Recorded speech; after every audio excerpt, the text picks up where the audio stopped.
من يهده الله فلا مضل له ومن يضلل فلا هادي له وأشهد أن لا إله إلا الله وحده لا شريك له وأشهد أن محمدا عبده ورسوله. أما بعد فإن خير الحديث كتاب الله وخير الهدي هدي محمد صلى الله عليه وسلم وشر الأمور محدثاتها وكل محدثة بدعة وكل بدعة ضلالة وكل ضلالة في النار. أعوذ بالله السميع العليم من الشيطان الرجيم. بسم الله الرحمن الرحيم. يا أيها الذين آمنوا اتقوا الله حق تقاته ولا تموتن إلا وأنتم مسلمون. يا أيها الناس اتقوا ربكم الذي خلقكم من نفس واحدة وخلق منها زوجها وبث منهما رجالا كثيرا ونساء واتقوا الله الذي تساءلون به والأرحام إن الله كان عليكم رقيبا. يا أيها الذين آمنوا اتقوا الله وقولوا قولا سديدا يصلح لكم أعمالكم ويغفر لكم ذنوبكم ومن يطع الله ورسوله فقد فاز فوزا عظيما. وقال النبي صلى الله عليه وسلم النكاح من سنتي ومن رغب عن سنتي فليس مني. معزز و محترم دینی ایمانی بھائیوں، بزرگوں، دوستوں، پیارے بچوں، آج نکاح اور شادی کی تقریب میں ہم سب لوگ یہاں پر جمع ہوئے ہیں.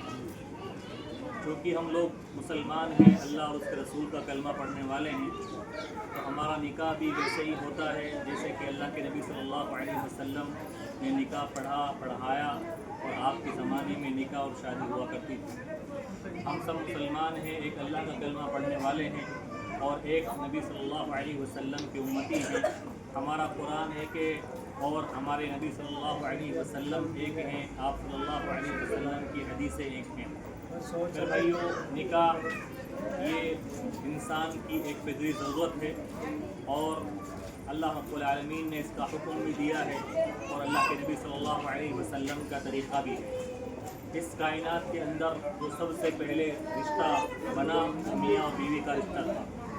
ہمارے باپ آدم علیہ السلام کی بیوی اماں حوا علیہ السلام اور جتنے بھی نبی اس دنیا کے اندر آئے سب کے سب نے شادیاں کی اور سب کی اولادیں ہوئی.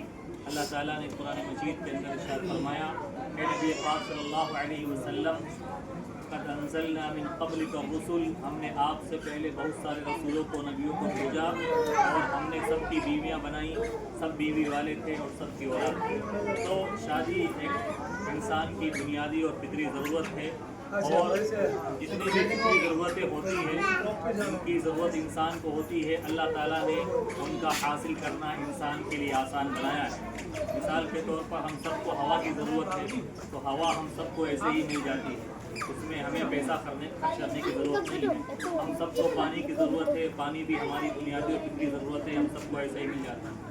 ویسے ہی ایک عمر کو پہنچنے کے بعد انسان کو نکاح کی ضرورت ہوتی ہے، شادی کی ضرورت ہوتی ہے. اللہ تعالیٰ نے ارشاد فرمایا وَمِنْ آيَاتِهِ أَنْ خَلَقَ لَكُم مِّنْ أَنفُسِكُمْ أَزْوَاجًا، اور اللہ کی قدرت کی نشانیوں میں سے نشانی ہے کہ اللہ تعالیٰ نے اے انسانوں، اے مردوں، تمہارے لیے جوڑا بنایا ہے. وَجَعَلَ بَيْنَكُمْ مَوَدَّةً وَرَحْمَةً، اور یہ بیوی کا جو رشتہ ہے وہ سکون حاصل کرنے کا ذریعہ ہے اور میاں بیوی کے درمیان اللہ تعالیٰ نے آپس میں محبت ڈال دی، سکون ڈال دیا. اگر اس میں غور کرو گے تو اللہ کی عظمت کی، اللہ کی قدرت کی نشانیاں ہیں. میرے بھائیوں، شادی ایک فطری ضرورت ہے، اس لیے اللہ تعالیٰ نے اسلام نے، شریعت اسلام نے اس کو آسان بنایا ہے. اور اگر اسلام کا کانسیپٹ دیکھیں شادی کے بارے میں جو اللہ کے رسول صلی اللہ علیہ وسلم نے دیا ہے کہ لڑکی والے پر کچھ بھی خرچہ نہیں ہے. لڑکی والے پر ایک کوڑی کا خرچہ نہیں ہے، ایک چونی کا خرچہ نہیں ہے. وہ تو ہم لوگوں نے ہمارے سماج اور معاشرے کو دیکھ کر ہمارے اوپر خرچے اوڑھ لیے ہیں.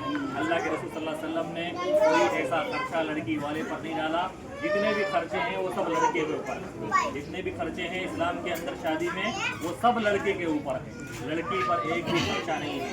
آپ مہر کی بات لے لیں تو مہر لڑکے کو ادا کرنا ہے، اور جتنا بھی نان و نفقہ ہے، بیوی کو کھانا پلانا ہے، گھر بار کی ذمہ داری ہے، وہ سب لڑکے کے اوپر عائد کی ہے. ہم نے اپنی طرف سے یہ جو چیزیں عائد کی ہیں، جہیز وغیرہ، بارات وغیرہ، بینڈ باجے، یہ سب ہماری اجازت ہے. اور ہم چونکہ اسلامی تعلیمات سے نہیں ہے، مشکل بنا دیا ہے. शादी मुश्किल हो गई है, जीना आसान हो गया है। और बहुत सारे लोग भाई लोग मुसलमान लोग शादी के अंदर अल्लाह के नबी सल्लल्लाहु अलैहि वसल्लम का तरीक़ा क्या था कुछ नहीं जानते। मिसाल के तौर पर हमारे ये भाई हैं, अल्लाह ताला इस जोड़े को सलामत रखे। थोड़ा सुन लेना 5 मिनट नाचवा गोल राजी हो जाएगी बाद में उड़वा रही जो बात जिंदगी को नहीं उछलो नाचो बोल दो खुशहाल बनाए। अब इनको वो जो बात है नहीं जो भाने नहीं है, बताने वालों ने बताया नहीं बनाया, इनको पता नहीं है। अब इन्होंने मेहंदी लगा के रखी है। मेहंदी इस्लाम के अंदर मर्दों के लिए नहीं औरतों के लिए। अब छोटी सी बात है लेकिन पता नहीं है। अब बोले भाई बताने वाले को बताया नहीं है। तो इस्लाम के अंदर जो शादी का कॉन्सेप्ट है बिल्कुल सीधा और सिंपल है। अल्लाह के रसूल सल्लल्लाहु अलैहि वसल्लम की शादियाँ होती थी और बड़े बड़े साहबे कराम शादियाँ करते थे। अल्लाह के रसूल सल्लल्लाहु अलैहि वसल्लम नसीहत करते और ये कहते अवली मौलव भी शादी, निकाह कर लिया है वलीमा करो, अगर से बकरी के मुताबिक हो, बकरी खिला सकते हो, जितनी ताकत है उसके मुताबिक आदमी वलीमा करे। तो वलीमा ही शादी के अंदर है। शादी के अंदर कितनी चीज़ें हैं? 5 चीज़ें। एक तो मियाँ बीवी तो होते ही हैं और 2 गवाह हैं यहाँ मौजूद है।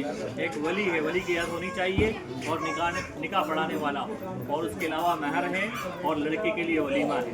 उसके अलावा कोई भी राती जोगा, कोई भी हल्दी की रस्म, कोई भी बैंड बाजा बारात, कोई भी जहेज, कोई भी लेना देना नहीं है। ये अल्लाह के रसूल सल्लल्लाहु अलैहि वसल्लम की शादी है। हम लोगों ने ये अपने ऊपर ओढ़ के शादी को मुश्किल बना दिया।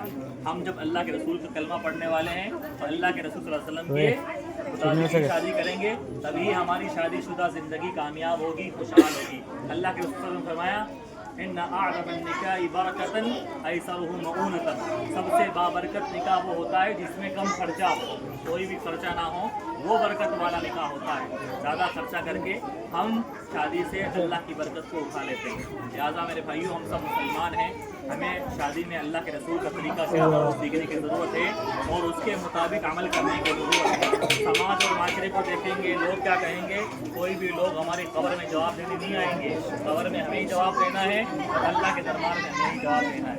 लिहाजा पैगाम ये है कि शादी को आसान बनाया जाए, शादी को सिंपल बनाया जाए, सादगी के साथ शादी की जाए और अल्लाह और उसके रसूल के मुताबिक, कुरान और हदीस के मुताबिक निकाह किया जाए और अपनी अमली ज़िंदगी में उस चीज़ को नाफिज किया जाए। माशाल्लाह बड़ी खुशी की बात है, आज ये शादी की तकरीब हो रही है और माशाल्लाह जो हुआ है, जो कुछ काम हुआ है सादगी से हुआ है और जितने भी लोग मौजूद हैं यहाँ पर उनसे भी हम गुजारिश करते हैं कि सादगी के साथ निकाह करें और अल्लाह उसके रसूल के सच्ची अल्लाह रसूल के सच्चे उम्मती होने का सबूत दे। अल्लाह ताला हम सबको इसकी तौफीक अता फरमाए। मैं नाम पढ़ के इजाब व कबूल करवा लेता हूँ। हाँ इजाब कबूल करा के फिर दुआ करा दें। आज बतारीख 10 अक्टूबर बरोज़ जुमा, इमरान जिनकी उम्र 22 साल है, वल्द कमालुद्दीन अजबा का बाड़िया, इनका निकाह शाहीन बिनते मोहम्मद शफ़ी, इनकी उम्र 19 साल है और मस्जिद मोहम्मद शफ़ी साहब के घर में 2 गवाहों की मौजूदगी में सिक्का राइजुल वक्त 11,000 रुपये नकद बतौर महर के होना करार पाया है। मोहम्मद इमरान साहब आपको कबूल है? आपको ये निकाह कबूल है? आपको ये निकाह कबूल है? माशाल्लाह तबारकल्लाह। इस तरह से अल्लाह के रसूल के ज़माने में निकाह होता था और शादी जिसकी हो रही है उसके लिए दुआ देनी चाहिए। अल्लाह के रसूल ने दुआ सिखाई है और दुआ के कलिमात देखिए कितने प्यारे हैं। अल्लाह के रसूल किसी दूल्हे को देखते थे या शादी करवाते थे तो आपने ये दुआ सिखाई है, आप ये दुआ देते थे, बारकल्लाहु लका, सब पढ़िए आप लोग, बारकल्लाहु लका व बारक अलैका व बारक अलैकुम व जमअ बैनकुमा फी खैर, कि अल्लाह ताला बरकत अता फरमाए और इन दोनों की ज़िंदगी में बरकत अता फरमाए और इन दोनों को दूल्हा दुल्हन को खुशहाल ज़िंदगी अता फरमाए, इनकी ज़िंदगी में बरकत नाजिल फरमाए। तो ये बरकत की दुआ है जो दूल्हे को देना चाहिए, दुल्हन को देना चाहिए। तो इस तरह से माशाल्लाह इमरान साहब का निकाह ये शाहीन शाहीन से 2 गवाहों की मौजूदगी में और वकील की मौजूदगी में वली की इजाज़त से होना तय हो गया है माशाल्लाह। अब सब लोग इनको दुआ दें। हम अल्लाह ताला से दुआ करते हैं अल्लाह ताला हम सब की हाज़िरी को कबूल फरमाए, इस जोड़े की ज़िंदगी में बरकतें नाजिल फरमाएँ, रहमतें नाजिल फरमाएँ, इनको दुनिया की बलाओं से महफूज रखें, परेशानियों से महफूज रखें, मुसीबतों से महफूज रखें, बीमारियों से बचाएँ और इनको नेक और सालेह औलाद अता फरमाएँ। जिस तरह से आज दुनिया में ये निकाह के बंधन में बंधे हैं, अल्लाह ताला अपने फजल से, अपनी तौफीक توفیق سے جنت کے اندر بھی انہیں اسی رشتے کے ساتھ جمع فرمائے. اللہ تعالیٰ ہم سب کو ہمارا خاتمہ ایمان پر فرمائے اور ہمیں عذاب قبر سے بچائے, ہمارے گناہوں کو بخش دے, اور جس طرح سے آج ہم جمع ہیں اللہ تعالیٰ ہمیں ہدایت کے راستے پر لگا کر جنت میں جمع فرمائے. آمین یا رب العالمین.